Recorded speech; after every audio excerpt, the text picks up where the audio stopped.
I'm Stuart Comer, I'm curator for film at Tate, and I'm also on the board of Film London, and I chaired the jury this year for the Jarman Award. It definitely seemed like the right time, David and Anya, to win this award. Anya, Kirsten and David Panos, I think, are really kind of play a key role in the art scene in London at the moment, and I think the work really reflects a lot of concerns that several artists seem to be working with. And I think maybe it's the level of ambition and accomplishment in David and Anya's work that really seemed very, very strong.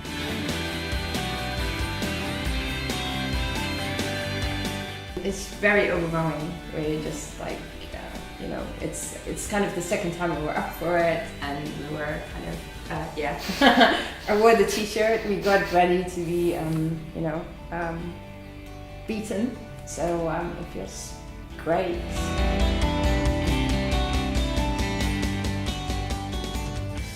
Our sort of body of work has gradually moved to being like kind of very interested in actors and modes of performance and how narratives are constructed. So it's become like more and more forensic in that sense. The last film that we made was actually, and the film that's toured is called The Empty Plan, and it was kind of looking at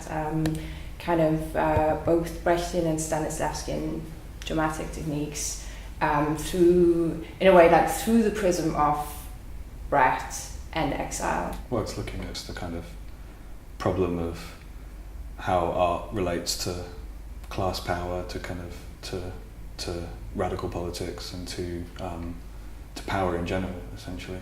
And I think for us, it's always about a kind of an emergent sense of extremes. You know, in one ways, our films are more polished and more high production value than many other artists' films, but at the same time they sort of retain a kind of slightly ragged, homemade quality. When Derek Jarman was working, you could get $1 million or $2 million from the BFI to make something that was quite difficult and artistically challenging, and that just doesn't exist anymore.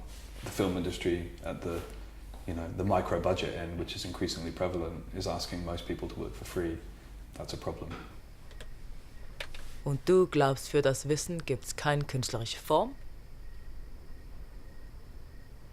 The public sector itself, through very political machinations, has increasingly put pressure on artists to make work that has its own kind of profit motive. It might not be a monetary profit, but it's one that sort of sees a kind of social return on the art.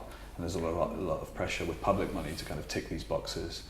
At the same time, we don't really want to be at the behest of kind of wealthy individuals. So again, you're in a situation where neither alternative at the moment is necessarily satisfactory, so you have to negotiate both. Ich fürchte, in der heutigen Lage sind Werke, in denen Ahnungen dargestellt sind, sehr viel kunstvoller als solche, die sich mit Wissen befassen. Selbst in Werken mit klaren Gedanken ist das Künstlerische auf ihrer unklaren Seite. We both have to work in the open market to kind of keep ourselves alive. And I mean, as I said, I think when you choose to work outside of the system, that's something that you accept. So it's quite nice to, for a change, feel that you can buy the camera equipment that you need and kind of take some kind of fee for the work that you're doing.